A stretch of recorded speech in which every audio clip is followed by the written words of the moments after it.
Goal of the 9-yard line. Hamilton keeps it. Touchdown.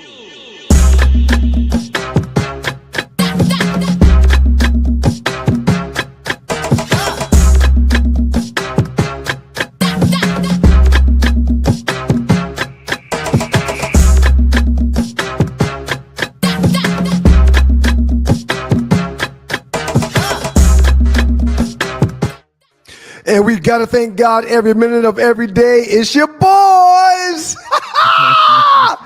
One line Stu Ryan Stewart and the man, the myth, the legend himself, Joe Hamilton. Second to the Heisman runner-up in 1999. We're going to talk about that in a second. South Carolina All-Star, Hall of Famer, Georgia Hall of Famer, the whole nine. Y'all know who he is. That's my man. Good morning, Ham. How you doing, sir? Uh-oh.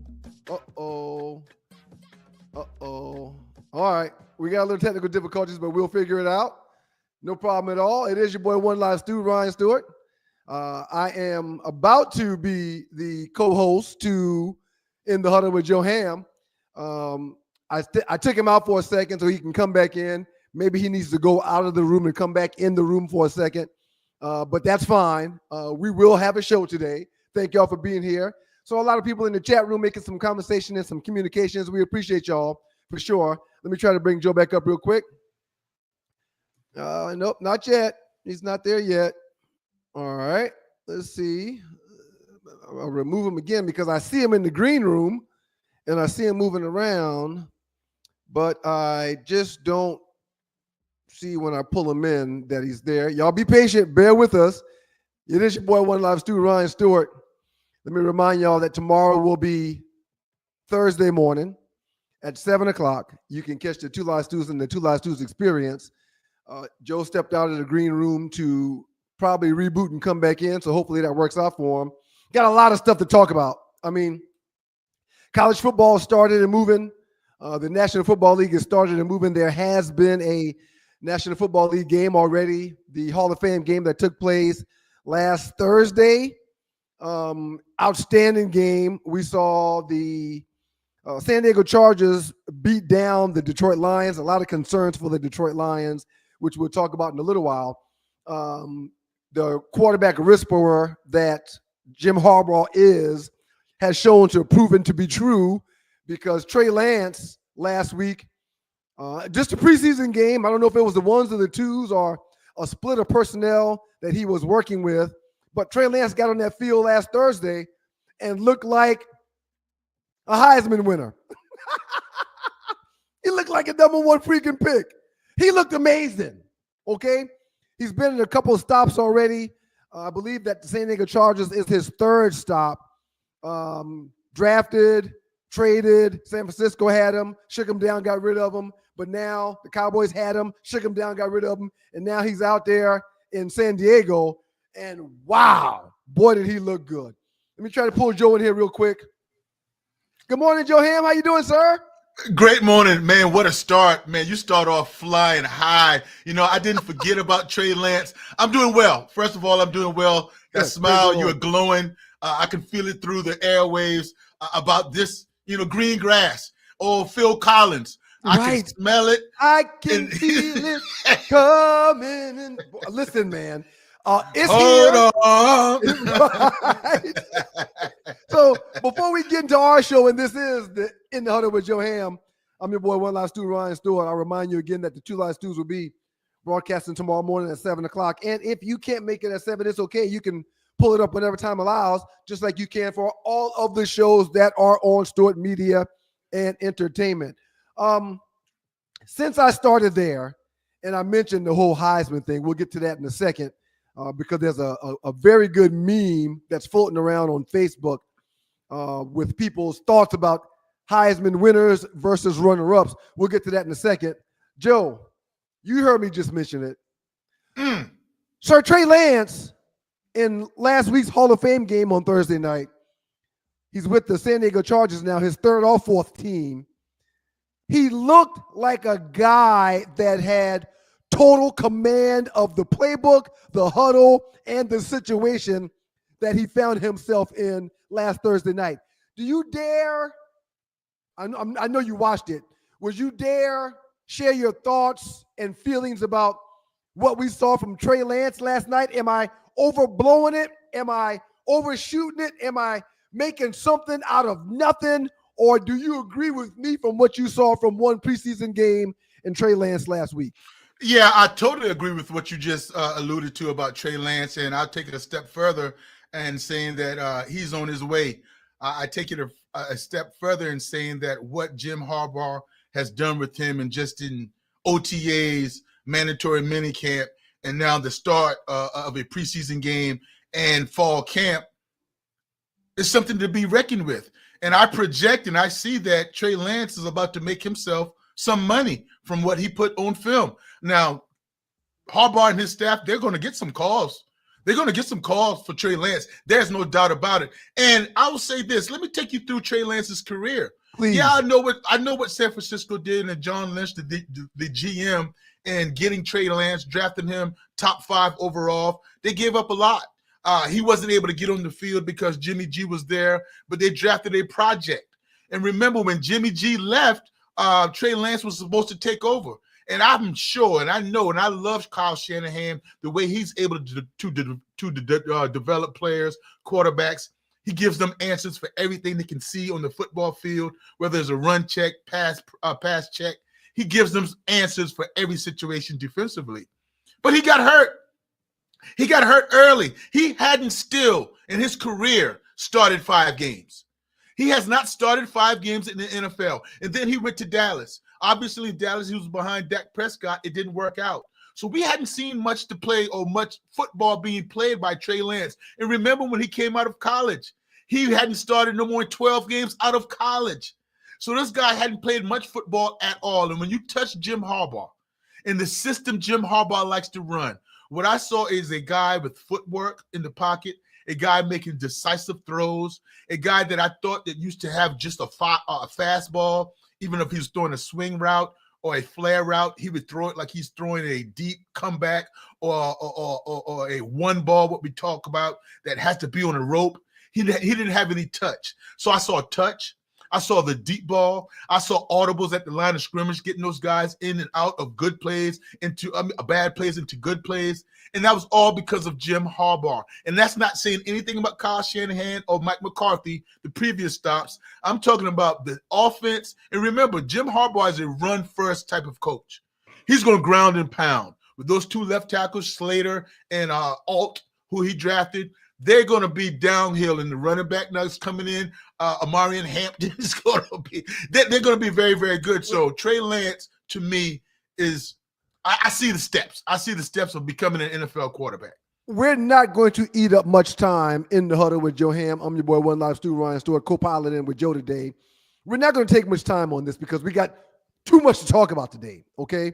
And while I say that, let me also say this. Dude, I got chill bumps on my arms when I think about doing this show with you this fall with football, Saturday, Sunday, Monday, Thursday. I get goosebumps, okay? Because we talk a lot, but we talk an excessive amount during the fall when there's football being played. Absolutely. So I see us having less conversations on the phone to save the material for the show. I see us adding another show. So in my mind, mind, I see us on Tuesdays doing a recap of Monday Night Football and the games on Sunday and Saturday. And then I see us on Thursdays doing a pre-show for the Thursday night game and the games that's coming this weekend. You know what, Stu? I totally agree with that because, you know, you alluded to it. We're going to do that anyway. Right. So why not bring that to the people? We're going to do that regardless on when you call me or I call you or we shooting a text about what happened. Do you see this play? Do you agree with that play? And I love chopping it up with you because it's coming from what we see. It's not coming from bias. We might disagree with a play call, a scheme, a decision being made, but it's going to be coming from watching and genuinely knowing the game of football and sports in general. In the huddle with your boy Joe Ham, I'm Ryan Stewart. Let's start and stay on Trey Lance just for a brief moment. You mentioned the lack of starts that he's had to be drafted in the top 5. I think of him. I think of Anthony Richardson with Indianapolis. I think of these guys that didn't have many starts under their belt, but someone, owner, coach, general manager, president, someone says, I knew he hadn't played much and we don't got much film on him, but I want to take a shot with him and I want to draft him extremely high. Joe, explain that to me. Make that make sense to me. One reason why I love Bo Nix so much is because I saw Bo Nix play 7 to 8 years in college football. And I'm exaggerating, but I saw him play a lot of football. How can an owner such as the late Jim Irsay or such as the 49er family, how can they be willing to draft a guy that high when there's not much film on the body of work that he could produce for your said franchise? Well, first of all, you're going to have a cocky head coach, a cocky offensive coordinator. You go to Indianapolis coach, what you just mentioned, Shane Steichen. Shane Steichen was able to say something to the organization that I see this as a phenom. I see this guy having potential to be able to run the new style age or the new age quarterback, run RPO, run pass option. He can throw it through a brick wall. He can run for it, get me on short yardage and goal line type of a deal. And he's developing as a passer, and that's my job to do that.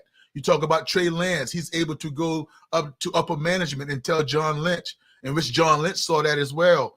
Yeah, he hadn't played much, but look at his legs, look at his arm, look at his build. Look how he is able to dissect defense. Is he able to get on the chalkboard and regurgitate what we talk about? So if you put him in my lap, if you put him in my film room, if you put him on my practice field, I can make it done. So it's a lot to be done, said and done about that. But you made a great point, Stu, because I would like to bring up guys that like Bo Nix that you brought up. Jaden Daniels, he played 1 billion years in college. Look how that resulted in the last year. Both of those guys were rookie last year. Michael Penix Jr. played 1 billion years in college, right? Because of injury a little bit, but again, his trajectory looks like it's going to be through the roof. So there are times when you look at that, the guys are playing a lot of football and it's going to benefit because you've seen a lot of defenses. And there are also times where we have to have growing pains. We can't write guys off as soon as we want them to write them off. Because I go to Baker Mayfield. Although he played at Oklahoma, we wrote him off, but he had to grow. He had to grow a little bit. Not everybody's going to be a CJ Stroud. Not everybody's going to be a Jaden Daniels. Now, those guys really threw things off for a lot of quarterbacks. Say Cam Ward. What are your expectations for Cam Ward this season? Are you expecting CJ Stroud? Are you expecting Jaden Daniels? Or are you expecting Caleb Williams to struggle a little bit, to hold the ball a tad bit longer and trying to make plays that he made in college, but it doesn't quite go that way in the NFL. So it is truly a crapshoot, but you have to trust the offensive coordinator that his system can fit the quarterback. Really good message in the chat room from Jungle Brother 8923. All Trey Lance needed was a coach that gives him an opportunity. He had Shanahan, who also, in my eyes, is a quarterback whisperer.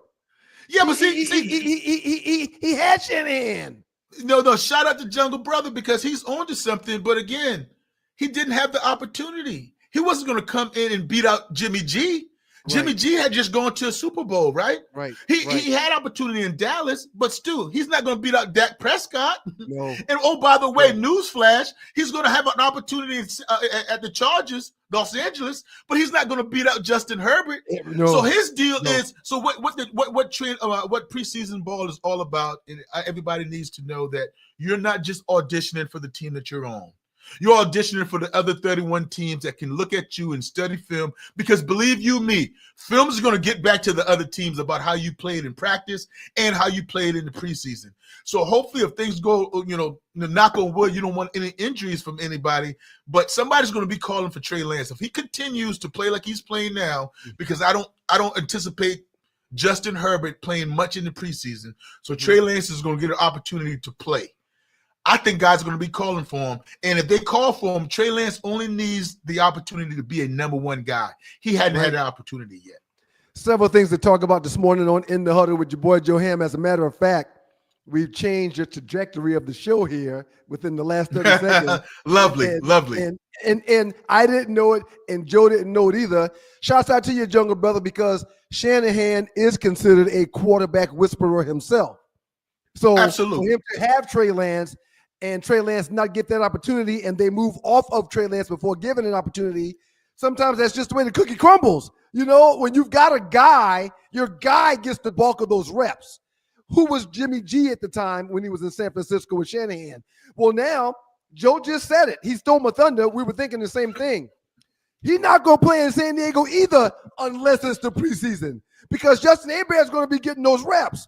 So, again, when you're drafted that high, it's a gift and a curse, because people want to see you now and they need you to be ready now. But when you're behind someone and you're viewed as a project, you're not really given the time and the opportunity to develop like he was in San Diego and or Dallas because of the guys that he was behind. Very great point. Spot on.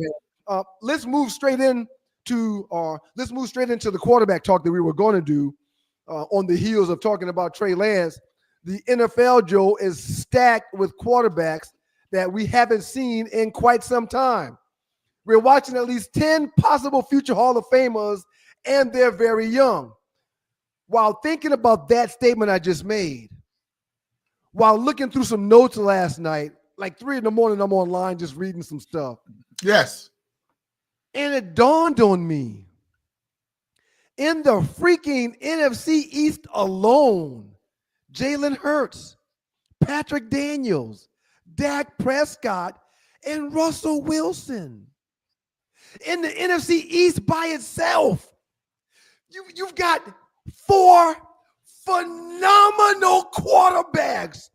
Joe, talk to me about the statement I just made about how the league is stacked with quarterbacks, and we're possibly looking at 10, maybe even more possible future Hall of Famers that will be under center this fall. Yeah, you know what, Stu, and I'm not talking about Russell Wilson. I'm not talking about Aaron Rodgers. I think those guys, I know Aaron Rodgers, he's going to be a sure shot Hall of Famer. Some guys are going to doubt whether Russell Wilson has done enough to be in Hall of Famer. I think so. I'm not talking about those guys right now, because my list, as I thought about it, is about the guys under 30, Stu. The guys that's 30 years of age and younger. That's what this league is stacked out about. That's what I hadn't seen in a long, long, long time. And I want to, present you a few stats that I looked up, and I said, wow. Drew Brees, how many All-Pro selection do you think Drew Brees have?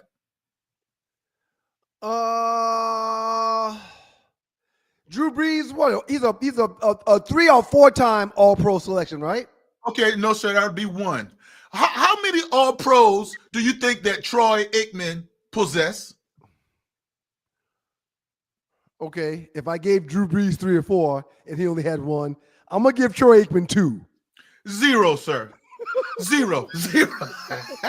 So how many All-Pros do you think Matthew Stafford has? If Brees has 1 and Aikman has 0, I'm going to have to say, even though Stafford has had a litany of incredible receivers and running backs to play with and offensive lines to play with, I'm going to have to say 0. That's correct, 0. How many All-Pros do you think Russell Wilson possesses? Oh, he's got to have 2. He's got 1. Okay. All right, so my point is, Stu, wow, that Joe, that's a slap in the face. That's a slap in the face. Now, let's not get it construed for our listeners, and I know you know this. They do have several Pro Bowl appearances. But not all pro. No, sir, that's not all pro. So when you look at it, those guys were somewhat victims of the league being stacked with quarterbacks. The quarterback room was very healthy with all 32 National Football League teams. And when you look at the National Football League right now, 18 of the 32 projected quarterbacks this season would be under 30. 18 of them. So some of these guys are going to get left out. When you're going to look at Eli Manning has 0 All-Pros. 0. And I think everybody would say because of the Super Bowl run, 2-time Super Bowl MVP, that he's going to be a Hall of Famer. But because when you run into the line of a Tom Brady, a Peyton Manning, and those guys that's constantly being All-Pros, maybe you don't get your all-pro. Maybe you don't get your all-pro. So how are we going to get Jaden Daniels to be an all-pro? How are you going to get maybe, C.J. Stroud to be an all-pro eventually when you have Mahomes still alive playing good? When you have Lamar Jackson alive still playing good. Josh Allen alive still playing good. Joe Burrow still playing well. We mentioned Jalen Hurts, a Super Bowl champion, playing well. Justin Herbert. All these guys are under the age of 30, Stu. So I brought that up to say we are in good hands with these guys in playing quarterback for a long, long time. And, oh, by the way, I don't see any standing trees in the NFL anymore. And when I say a standing tree, what I mean is a guy back there in the pocket, patting, like an old Peyton Manning. Peyton Manning had very good pocket awareness. Right. He didn't have great mobility. Tom Brady had great pocket awareness. Not great mobility, but pocket awareness was through the roof. So when you look at it, all these guys, with the exception of maybe Jared Goff. Jared Goff is 29 years of age. You might say he's still a pocket guy and not very mobile. But other than that, the new yes. I'm sorry for cutting you off. We're gravy. I apologize. However, the Honorable Judge Christopher Middleton in Savannah, Georgia, cousin homeboy, group across the street from me in Oakley, South Carolina, called me and had something heavy on his heart the other day. I talked about it on the Two Live Stews Experience with Doug. He says that the majority of these quarterbacks that look like us, that are being taken and selected into the National Football League, he says that the majority of them are not dual threat quarterbacks. They're now triple threat quarterbacks. They run the ball extremely well. Woo. They can throw the ball extremely well. And they think extremely well to the point where they know when it's best to run and or throw. That's the triple threat.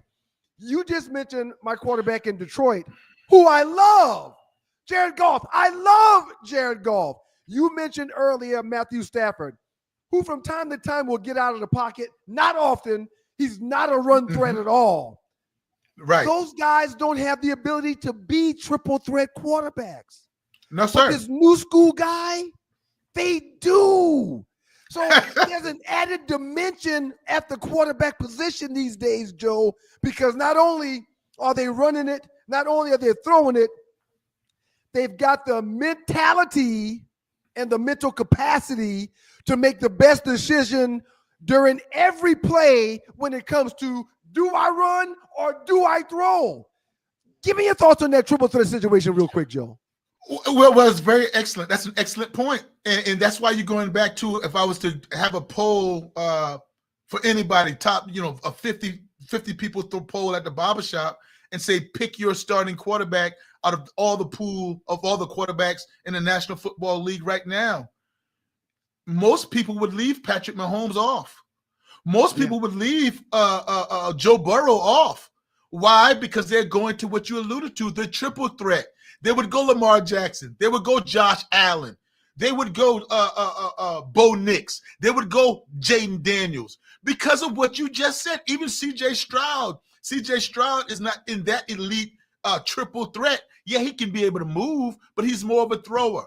That is why right there, Jaden Daniels is climbing up a lot of people's list, because what can he do on the football field? Right. It is such a shame that your cousin had to bring that up, Stu.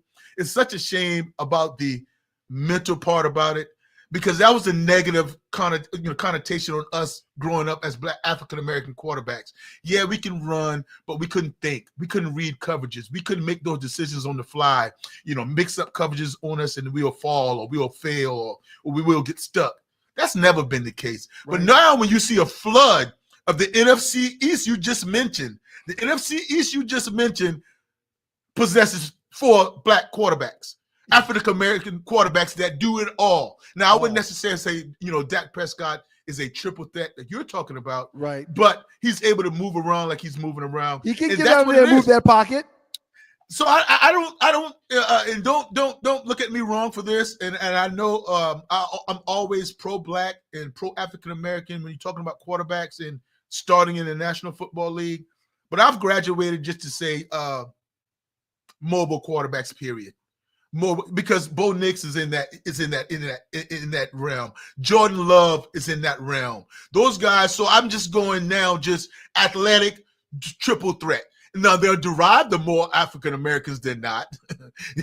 But when you get one of those guys that can do it all, run, pass, design runs, design pass, beat you from the pocket, beat you with his legs, and oh, by the way, when you try different schemes on those guys, they can beat you with the mind as well.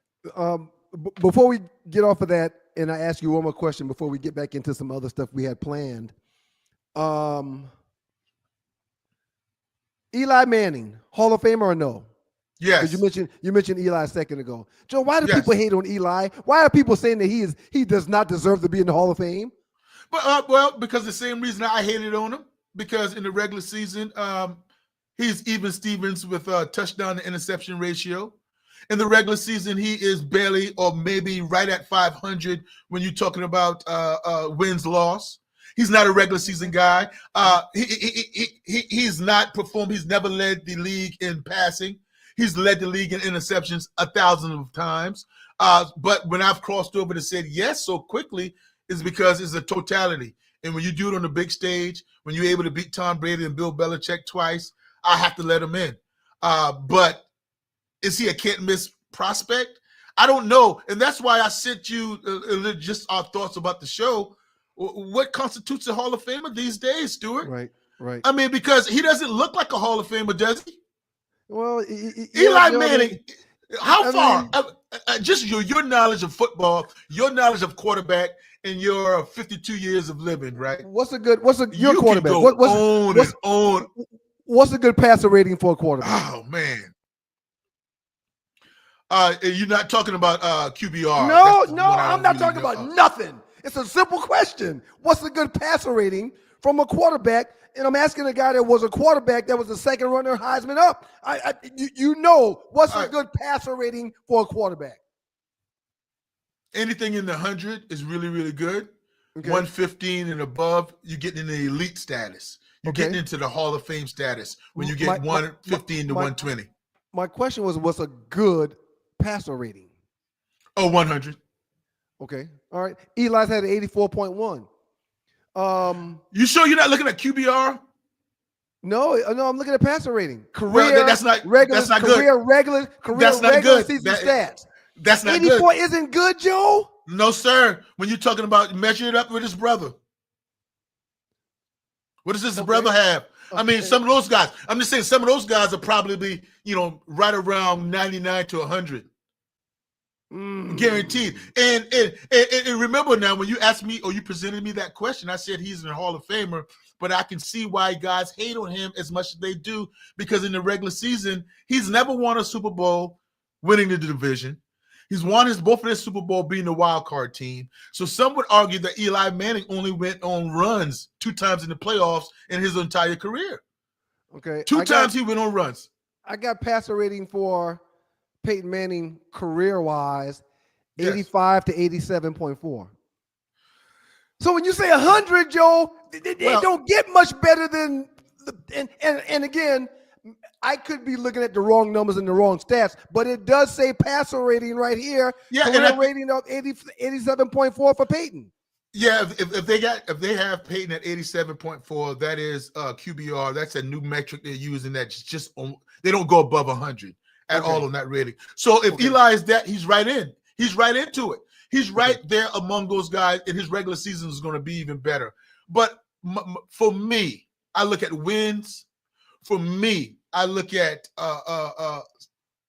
touchdown to interception ratio. I do not handicap you for having a good team around you. I do not handicap Peyton Manning for throwing to Marvin Harrison. I do not handicap Joe Montana and Steve Young for throwing to Jerry Rice. I do not handicap Kurt Warner for throwing to Isaac Bruce and Terry Holt and having Marshall Faulk. That's a part of the whole deal. Jim Kelly for throwing to Andre Reed. Those are guys that put up stats, and those are guys that were perennial, the best at their position during their era.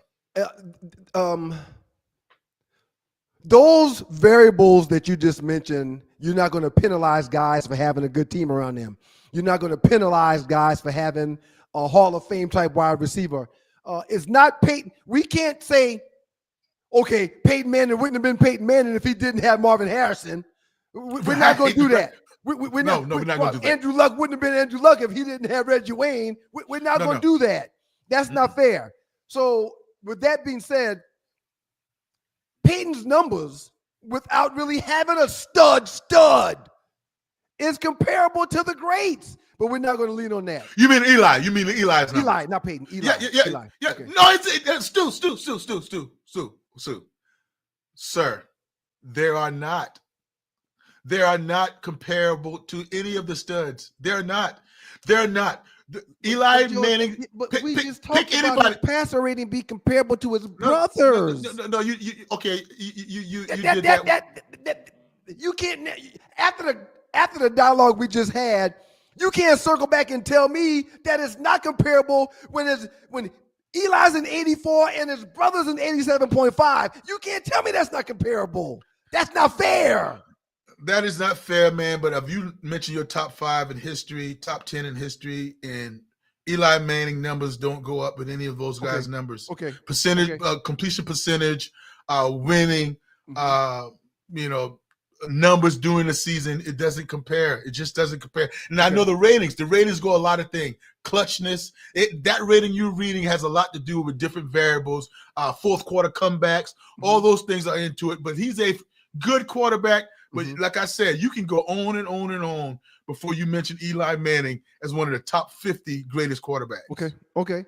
In the huddle with your boy Joe Ham. I'm your boy One Live Stu, Ryan Stewart. Don't forget to catch the 2 Live Stews tomorrow morning at 7 o'clock. We've got a lot of good stuff to get into. Doug and I may do a whole show in this next conversation we're about to have, Joe.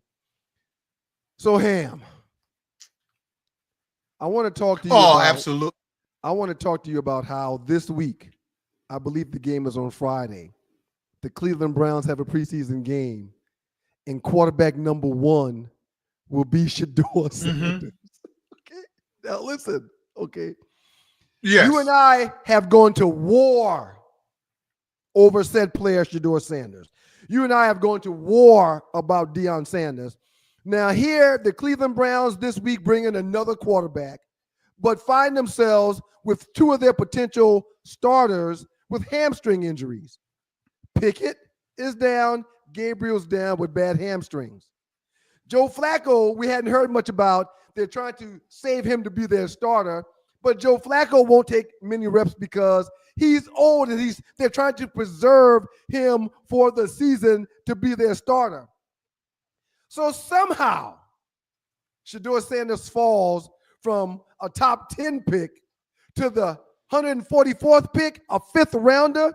Somehow, a guy that's been buried in the depth chart behind everybody is going to find himself quarterback number 1 for the Cleveland Browns' first preseason game.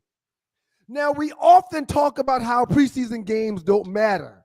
But what I want to talk to you about is how big this situation is for the Cleveland Browns and Shedeur Sanders. Sir, please share your thoughts about Shedeur Sanders being marked number 1 for this Friday's game for the Cleveland Browns.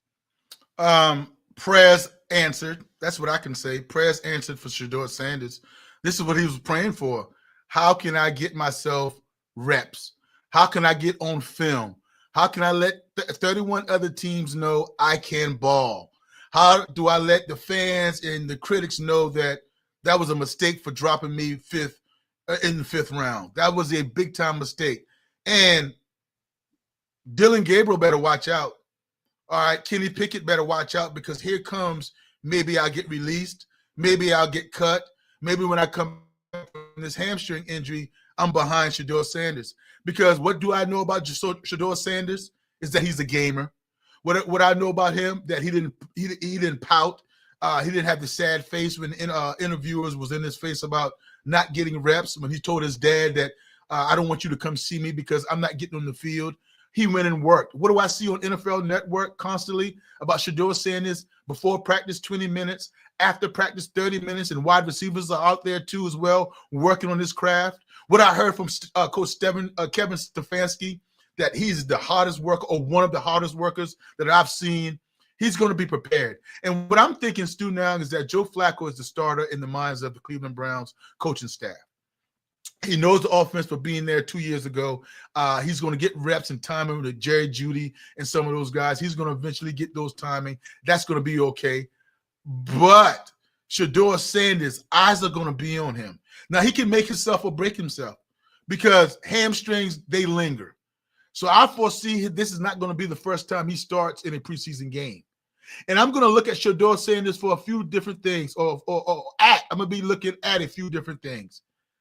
His pocket awareness, whether he's seeing ghosts in the pocket or not, whether that ball is coming out crisp and fast. And I'm not talking about crisp and fast with a spiral and his arm mechanics. I'm talking about knowing where to go with the football, knowing how to manipulate coverage, NFL coverages. I'm talking about being able to go from your first read to your second read and maybe to a check down. I want to see all those things and how his body language is, how he's handling the huddle. Because those things come natural to a guy that's been playing football as much as Shedeur Sanders is playing football. And if all is fair, and that's another thing I'm so happy about, Stu, we'll get a chance to see how fair this evaluation truly is. Because what if we don't see Dylan Gabriel the entire preseason? Right. And then Dylan Gabriel still ends up ahead of Shedeur Sanders on the depth chart. Ain't no way you can tell me that'll be – you can't tell me any reasonable explanation other than there's some biasness going on because we drafted him 3rd round, we drafted him 5th round, if Dylan Gabriel doesn't show you what he can do in the preseason. It's funny you say that, and you mentioned quite a few things while talking about Shedeur just now that we could talk about, or that I would like to talk about, but I'm going to mention only 2 or 3 things. One, ever since being drafted, he's done nothing wrong in my eyes when it comes to Shedeur Sanders with the Cleveland Browns and the position that he's in. Ever since being drafted, he's done and has said everything 100% the right way. A little knock on the speeding tickets. Well, a little knock on the speeding tickets. I was about to say, some people are going to throw in there the reckless driving and the speeding ticket. He's driving 100 miles per hour. That ain't got nothing to do with my assessment of him doing things the right way. That has nothing to do with it. You know why? Because every human to a man that drives a vehicle will be stopped. Every human to a man gets speeding tickets. No, every human hadn't driven over 100 miles per hour. Yes, it's reckless. Yes, it's dangerous. And yes, he shouldn't be doing it. But that's not a part of my equation when it comes to him being a good guy or a bad guy. It's got nothing to do with it. Yeah, nothing. Absolutely nothing. Second thing,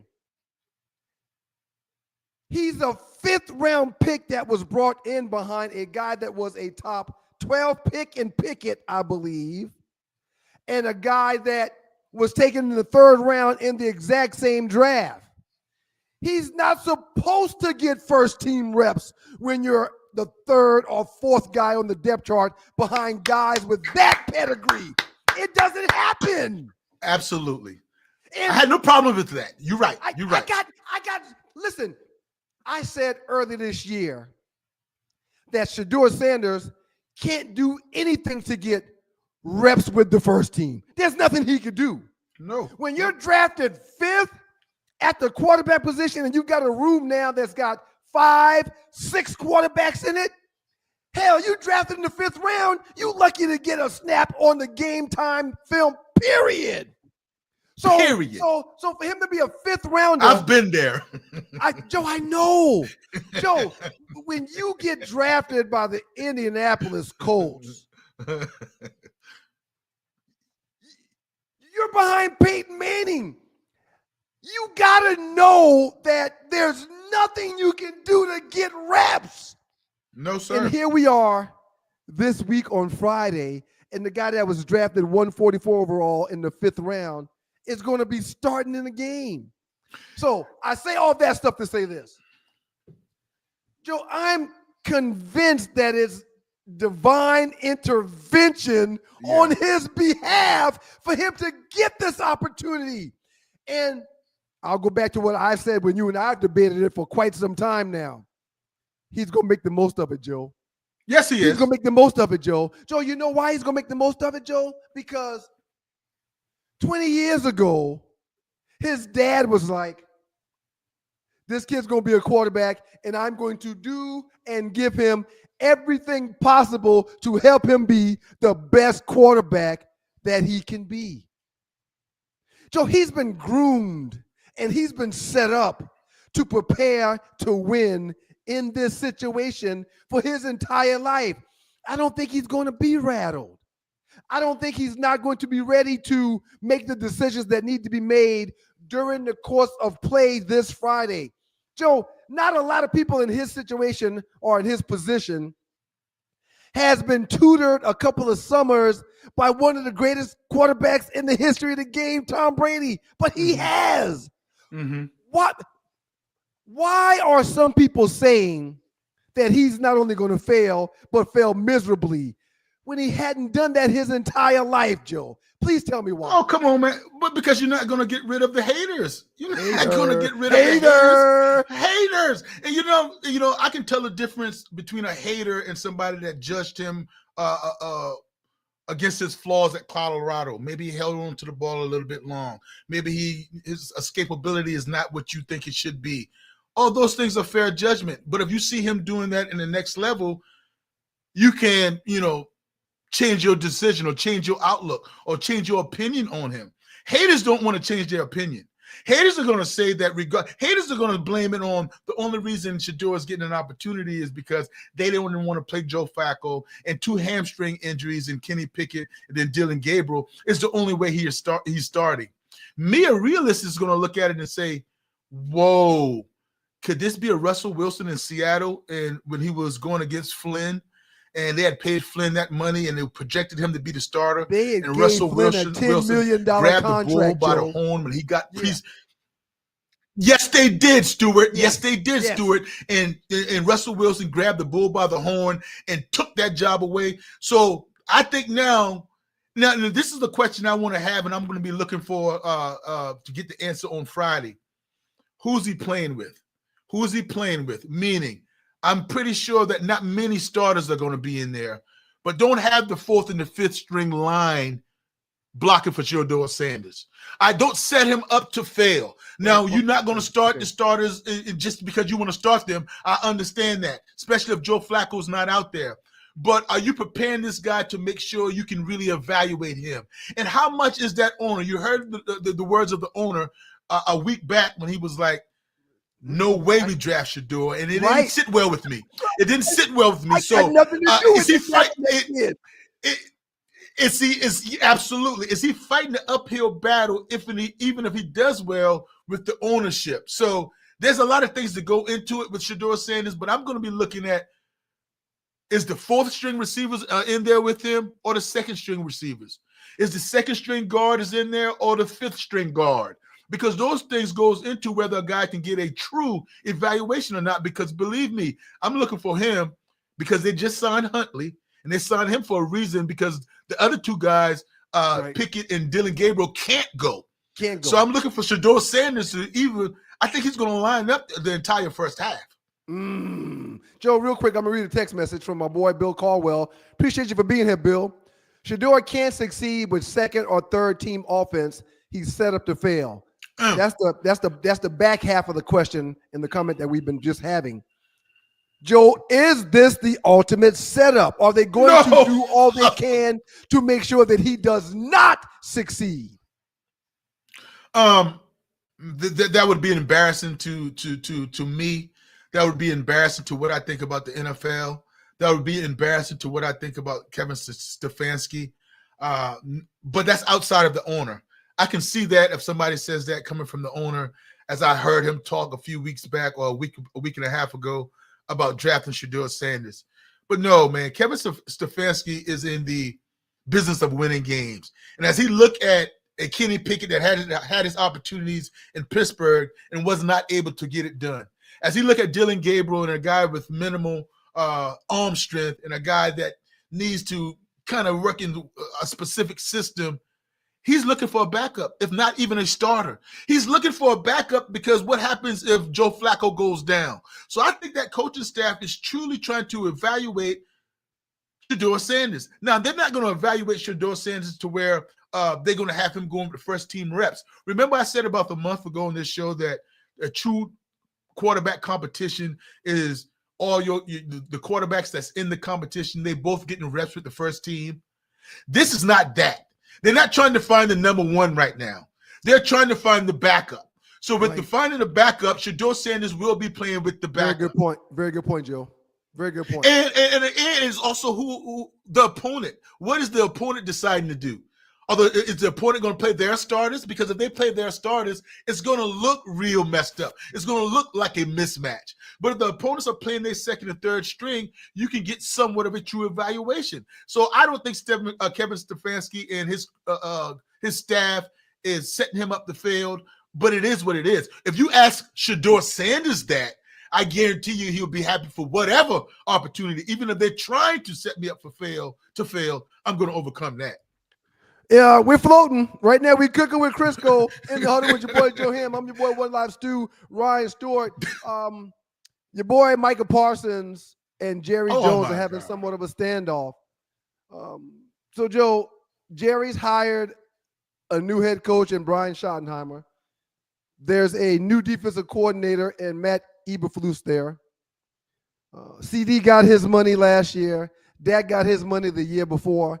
Zeke dealt with this situation years ago.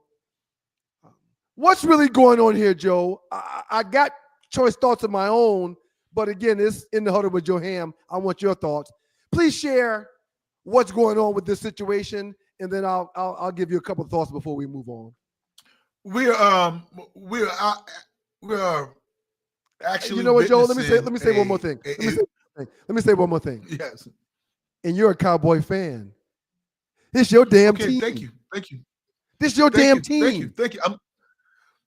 That was divine interruption. What you just did, because it's good. No, that's the divine, because it's going to go within what I'm going to do in the decision I've made. We're watching a bully. That's what we're watching. We're watching Jerry Jones, the bully. All right, Jerry Jones, the big bad man, which he's the multi-billion dollar owner. We get that. But this is not how you do business. This is how you distract a team. This is how you set a team up to not focus solely on football. You don't think the new head coach, Schottenheimer, would love to be talking about X's and O's, would love to be talking about the new defensive coordinator, Matt Eberflus, the new weapon in George Pickens, the running game. Don't you think he would rather be talking about that without every single time he sits down after practice talking about Micah Parsons? See, Jerry Jones wants this. He wants this for the brand, the Dallas Cowboys brand, to be in the news. He wants the Two Live Stew in the huddle with Joe Ham to be talking about the Dallas Cowboys when they haven't been relevant in a long time. So, yeah, you will get the deal done. Yeah, I think that Micah Parsons is doing somewhat what Terry McLaurin is doing, somewhat what Myles Garrett did in the offseason, saying I want out for you to force their hands. But I don't like it. I don't like it to the tune that I talked to my dad, and I've become an NFL fan, Stuart. I'm no longer a Dallas Cowboys fan. That's why I wanted to tell you. That's why I was divine that you said, and Joe. What? And you said Joe. What did you just say? Oh, yeah, yes. I just said exactly what I said. That's why I was divine for you to interrupt me and you just say, and you're a Cowboy fan. Not anymore, Stuart. Not anymore. And, I thought about it. I said, well, will I go to my sister in the Kansas City Chiefs, where her husband, my brother-in-law, is a linebackers coach? Well, I'm already a Kansas City Chiefs fan by default because I love them. Was thinking about going to the Baltimore Ravens and Lamar Jackson and Harbaugh, but I'm going to become neutral. So I'm an NFL fan now, and I'm going to root week to week. I'm no longer associated with being a lifelong 48-year Dallas Cowboy fan, and it's solely because what I've seen the owner do constantly, consistently, over and over, and time in and time out again. I've had it. It's my decision. I can make that decision, and I've come to that conclusion, my friend. Breaking news. Joe Hamilton has denounced his love for the Dallas Cowboys to the point where he has taken his fandom back. Yes, I am. From Jerry Jones, Stephen Jones, and the Dallas Cowboy organization. Yes. Joe, that's Stu, right huge. before you say that, right before you say that, Stu, this is not a hard decision with Michael Parsons. I'm with you. This is not a. This is as easy as of a negotiation you could possibly have. Right. And he's homegrown. He's homegrown. You drafted him. He slipped. He fell down to in your lap. He's done nothing but produce. It's your fault that you waited on T.J. Watt. It's your fault that you waited on Myles Garrett because remember, Michael Parsons wanted to do this last offseason. He wanted to do this a long time ago. And you held it. You waited. You waited like you always do. Now, to Jerry's benefit, somewhat, Zeke Elliott, he went through that. And what happened? Zeke was the highest paid running back. Dak did it. And what happened? Highest paid quarterback. We can go deeper to years ago back with Emmitt Smith, a trusted and tried and true a devout first down when you give him the ball. Jerry did the same BS with Emmitt Smith. And caused this team to go 0-2 doing that. A lot of people forgot. Emmitt went into the season in the first 2 games without that. And I just had enough. I had enough with the bigotry. And I understand he's the owner. I had enough with the bully talk. I had enough to saying that the ball is in, Micah's got to want to be here. I've had enough, Stu. I've had enough. The one thing you didn't say, which I have to bring to the table for everyone that's watching and paying attention to this show, Jerry hasn't talked to or returned calls from Parsons' representation. Jerry has been talking directly to Michael Parsons to try to get a deal, not the agent that Michael Parsons has representing him when it comes to contract negotiations. Who does that? Are you freaking kidding me? Who does that? Are you freaking? So you're a multi-billionaire businessman that happens to own the Dallas Cowboys, a $10 billion franchise. You negotiate everything all day long because that's in your blood. Now you're talking to 24, 25, 26-year-old Michael Parsons about the biggest deal of possibly of his entire life without representation. I'm ashamed of Jerry Jones. I'm ashamed of Jerry Jones. And I was attached to Jerry Jones. You see how I feel? And I was attached to him. That's my problem. I was attached to him. I didn't defend everything he did, but I was attached to him. And check this out, Stu. Let me show you how childish of an act he's doing. Since Michael Parsons requested a trade and said he no longer wanted to be a part of the Cowboys franchise, Jerry Jones walks by this guy every day at practice.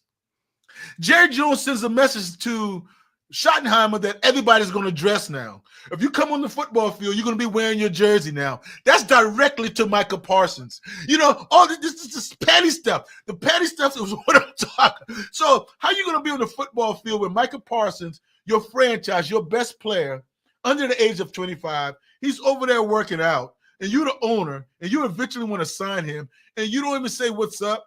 You don't even say, hey, I'm going to call your agent a little later. Hey, I'm going to discuss some things. And let me tell you why. And let me tell you why this is a little bit of a different negotiations with what's going on. Terry McLaurin, I can understand the divide because this guy's approaching 31 years of age. His numbers are sitting up there with, being paid 30, 35 million. But over 30, you see what they're doing with wide receivers is a little bit different. Your boy, he's comparable to DK Metcalf. He should be in the same boat as DK Metcalf right now. Yes, but the age is a little separation what they're dealing with. Correct. Same thing with your boy in Cincinnati, Hendrickson. Yep. Hendrickson, same thing. That I know your production has been there, but you're getting a little long in the tooth there. Should we go that high? But Michael Parsons is under 25. There's a no-brainer. There's nothing holding this up. And your defense is drastically better when he's on the field, and they fall to the bottom half when he's not on the field. So you're playing games, Jerry. You're playing games. You're reminding everybody that I'm in charge, and it's not a good look at all. Not a good look at all. Getting ready to move on in the huddle with Joe Ham. I'm going to share the majority of my thoughts about this Parsons situation. I'm going to save that for tomorrow morning on the Two Live Studios. I'll be listening. 7 o'clock. Stewart Media and Entertainment. Catch us on YouTube, catch us on Instagram, catch us on Facebook. But I will say this. I'm not praying. I'm going to say I'm praying. But I'm not on my knees praying to the Lord. Okay? God ain't got nothing to do with receiving these prayers. I'm not sending them to him. But what I'm praying for is that Parson has been a good steward of his money, and that when the season starts, he says, no. As a matter of fact, Jerry, there's nothing you can do to get me to sign a contract to be a Dallas Cowboy moving forward. So I'm sitting out. You got to trade me. I will never, ever play for you again. Still career's over. I'm praying not to the Lord, but I'm praying that is the situation that we deal with and that we eventually receive. I'm praying that is the response that Micah Parsons eventually gets the testicles to share with Jerry Jones. Am I out of my mind to think like that, Joe? Is that even possible? Yes, you are, Stu, and I'm with you to the point. I know how you feel, and I know what you're saying, but you're out of your mind because if he does that, his career is over. And this is why I say his career is over if he does that. Jerry's going to franchise tag him. He's going to franchise tag him again because he's under contract.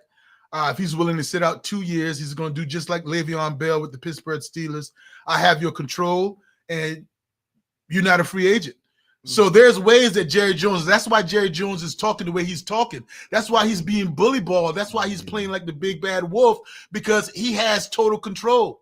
He can franchise Micah Parsons 2-3 years in a row. So he the way he's acting now, he can go. He can only tag him twice, if I'm not mistaken. Unless something's changed, I think he can only tag him twice. Yes, but he still will have to be paying him big money, but he's going to almost say, the ball's in your court, do what you want to do. Right. And at that point, that'll be 2 years removed from him playing football, and that's going to take some longevity out of a guy that loves to play football. Yeah. That's the only reason I say that. I wish Jerry Jones didn't have that control on him, but unfortunately he does. Oh, God, it hurts. it really hurts, man. I mean, it really hurts. Yes, man. Yes. I am beyond disappointed in your owner. Well, I'm sorry. You denounced the team. I am beyond disappointed in the guy that you used to be riding with. And the owner of the Dallas Cowboys. My mind is blown by the actions of this grown-ass man that owns this team and that is saying he wants to win another Super Bowl. This is not how you conduct yourself with your star players. It's just not. One more, let me give you another point about that, Stu. In signing Micah Parsons, you help out the salary cap. Right. That I read up on that, but I'm like, whoa. Right. It's not something that where if he signs Micah Parsons, that he'll be handicapping, getting other players or signing somebody else. It would actually help him. Why are you doing this, Jerry? Right. What point are you trying to prove? Makes no sense, brother. You hit the nail on the head. He's a freaking boogie. He's a freaking boogeyman. DJ Chuck 4459. Before we get out of here, multiple great Hall of Fame speeches last week, especially Sterling Sharp, Antonio Gates, and Eric Allen. Joe, your thoughts on the Hall of Fame speeches that took place last Thursday? Outstanding. And I wanted to definitely give a shout out to the Sharp family, being the first, brothers making it into the Hall of Fame. I don't think it will be the last because I think Manning, they'll be up next. But definitely that's a big, big accomplishment. And to give Sterling Sharp to give, Shannon Sharp his gold jacket. He's already have one. To get him another one. That's brotherly love. And Eric Allen, I didn't realize Eric Allen was so good. So good. I forgot totally about that. It was a great corner. And that's why I brought up a little bit about, Doug debated with me if he deserved to be in there. Oh, come on. I followed this guy's career. He was one of the best to ever do it, hands down. And see, that's why the cornerback position can get a little bit misconstrued because on paper, he's a better quarterback, a better cornerback than Darrelle Revis. Yeah. He's not, but if anybody just looks at the interceptions and the touchdown returns for interceptions, his numbers are through the roof. All right. And Antonio Gates. That's why I brought up the question about Hall of Fame and what's the requirements. Why wasn't he a first ballot? Right. The man has 116 total, receiving touchdowns. He still leads all tight position. Yeah. Yeah. And so. Yeah. A lot of people question, the validity and why Eric Allen had to wait this long to get in and why, it's a lot of stuff. Let's keep it moving real quick. Shouts out to Jungle Brother 8923. I knew Jim Harbaugh was going to have a black quarterback as quarterback 1 or quarterback 2 on his roster. He's had a black quarterback everywhere he's coached, starting at the University of San Diego. He means Stanford, correct? He means Stanford. No, University of San Diego. He started at, and then he went to Stanford. Okay. Yeah, then he went to Stanford. Oh, that's right. He was at Marshall Faulk's old spot. Right. Yes, he was. Yes. No. Yeah, it was no, University of San Diego is not San Diego State. Okay, you're right. Not the Aztecs. Yeah. Not the Aztecs. Correction. Thank you very much. Shouts out to you, Jungle Brother. We appreciate that. Let's see. Happy to see Shedeur Sanders is starting at quarterback on Friday versus the Carolina Panthers. He's really put in the work at training camp despite not getting any reps with the first team offense. That's from DJ Chuck 4459. Give me your thoughts on one more time how you think things will play out for Shedeur this upcoming weekend. Well, this is more important than these snaps with the first team reps. Because why, Stu? The other 31 teams are not seeing those reps. Right. That's at practice. That's behind closed doors. The world's watching Friday. On Friday, he's going to be on showcase. I'm talking about, what if he comes out looking like Trey Lance looked? Right. You talk about eye-opening, and then it's going to go back to, what did y'all do in the draft? A week after the owner says, I had nothing to do with that pick. I didn't want him. Another point I just thought about, Stu. Man, a lot of GMs are going to be shivering in their chairs on Friday night. Yeah. Because not only did the Cleveland Browns draft him 5th, right. Pittsburgh Steelers passed over him. New York Giants, everybody kept passing him. So if this guy looks like he can be a starter, 10-year starter in the NFL, and you passed on him, oh boy, you're going to have to answer to the owner. Another one from Jungle Brother. Shedeur Sanders starting quarterback 1 Friday. Whatever plans they try to stop this kid, God's plans override it. That's another fact. Jungle Brother with another one. KC Chiefs run over in the AFC West. Harbaugh's building a monster like he did with the 49ers. Yeah, it's going to be hard whenever we do our picks for Super Bowl and conference and division winners and all that stuff.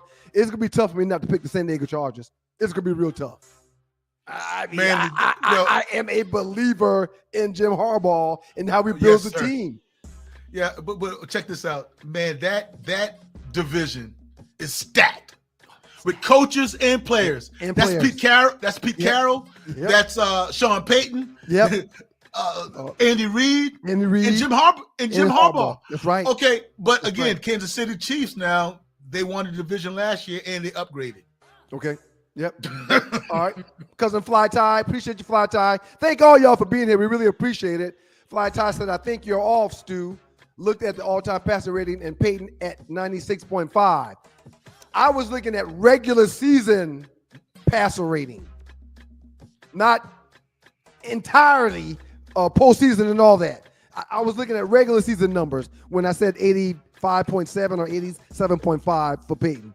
Again, I just think I prefaced it by saying I could be wrong. I prefaced it by saying I could be wrong with that number. I just think Fly Tie is with me. Is just I can't imagine a world where Eli Manning is that close in any rating with his brother. I just can't imagine. And I'm not saying you're wrong. It's hard for me to imagine Eli Manning that close to his brother Peyton Manning in any stats. Look it up. Except Super Bowls. Look it up when we get done here, and hit me back and let me know. I got one more. This is from GOAT Strategies. The triple threat is definitely a determining factor for quarterbacks in fantasy football. Sir, do you play fantasy football, Joe? Yes, I do. When it comes to a quarterback, are you looking for someone that racks up and stacks up the numbers on the ground and passing? Are you looking for that pure pocket passer. What are you looking back for your quarterback when it comes to fantasy football? I'm looking Joe? for the dual threat quarterback that's able to get me some rushing yards on the ground and some running touchdowns. They count. Do I want Joe Burrow? Imagine Joe Burrow throwing for 250 and 3 touchdowns passing, and Lamar Jackson throwing for 250, 3 touchdowns passing, and 80 yards on the ground with a rushing touchdown. There you go. That's why, yes. One last message from the chat. We appreciate y'all for real. My birthday is tomorrow, August 7th. Today's the 6th? Damn, I thought it was the 5th. Shouts out to you, Ramona. Happy birthday, Ramona. Not Ramona. It's Roma Drake. It's Mocha Bella. That's who it is. Oh, Mocha. But shouts out to her. We love you, Mocha. We love you. I think it's Mocha. And if I'm wrong, I'll correct it tomorrow. But let's just do like this. Miss Drake Louise. Let's just do that. Okay? Happy birthday to you tomorrow. I thought today was the 5th. It is the 6th. You're right. So tomorrow is the 7th. So happy birthday to you, love. Happy birthday. And we appreciate you being here. Outstanding job today, Joe. You got any parting words you want to put out there? I'm looking forward, man. I'm looking forward to see how Coach Cohen and the Jacksonville Jaguars, what are they going to do with Travis Hunter? That's what I'm looking forward to. What are they going to? That guy's an outstanding athlete. We thought so, but he's dominating in camp on both sides. What do you preserve, or how do you preserve him? Would you rather him be an all-pro wide receiver or an all-pro DB? Right. I don't think he can be all-pro at both. Right. But which one would you rather him be an all-pro at? He's going to do both. He's going to do both. No doubt about it. Which one would you love for him to excel more at? That's my question for the party. I've got a buddy that's on the staff. I'm not going to say his name. But I talked to him 4 days ago, and he said, oh, my God. If they had the balls to start him both ways, that's what they should do. They will start. I think he said he's making plays every practice on both sides of the ball. He said he's never seen anything like it before in his life. He says he is a phenomenal freaking player on both sides of the ball. Worth ethic is through the roof. And I would say this, you can start him on both sides of the ball and you can get away with it. Starting wide receiver and starting nickel. Nickel, right. Until you can really see what's going on. I'm not worried about him during the season. I'm worried about the longevity of his career if you play him a lot of snaps. But if you're the Jacksonville Jaguars, why do you care about the longevity? I don't care. I'm gonna use him up. That's a little bit selfish, but 5 years. I'm gonna use him up. Why care about the longevity? And for those people who question the longevity, like you just mentioned, we've seen him in college do what no other college player's ever done. So why would that not translate for him into the National Football League? Because apparently it's what he do. It's what he do. Yeah, but the thing about it is this, dude, and I'll get you out of here with this. This is the thing about it. Can you imagine, and I heard somebody say this, and I loved it. Can you imagine him playing against the Rams and guarding Devontae Adams and then going out and trying to run a route on one of their cornerbacks the next series? Oh, by the way, setting down to try to tackle the running back, coming right at him, back to back. Because in Colorado, you had some you can take some plays off because you weren't necessarily guarding a very good player every week. Right. But in the National Football League, it's not going to be any letdown. And I'm with him. I'm with him. But that's just a food for thought. Hey, listen, man. I'm doing the best that I can not to curse on this platform, but I'm going to use his ass up. No apologies. I'm not trying to stretch it to 10 to 12 years. Right. We got you in the contract for the next 4 or 5, and I'm working you for the next 4 or 5. Period. Because we moved up in the draft to get 2 type players. Right. Yes, absolutely. Stretch them out. Yep. Hey, man, we didn't get to half of the stuff we had, but outstanding job today. Really enjoyed it. And I can feel it. We need to figure out what time we're going to start doing this thing on Thursdays, because we do the Two Live Stew show on Thursdays also. But it's going to be too much football and too much of a good time for us to just do a show once a week. Oh, we got to figure it out. No, because when you think about it, it's going to have to be. It's going to have to be Tuesday or Thursday because Thursday night is the game. Thursday night football. Right. Monday is the game. Monday night Right. football. So I mean, it's packed, and I'm always available. This is a great platform, man. A great way to talk to the people. And again, it's going to be less phone calls, maybe less text from me and you. We're going to save it for the show. Save it. I'm going to save it for the show. Yes.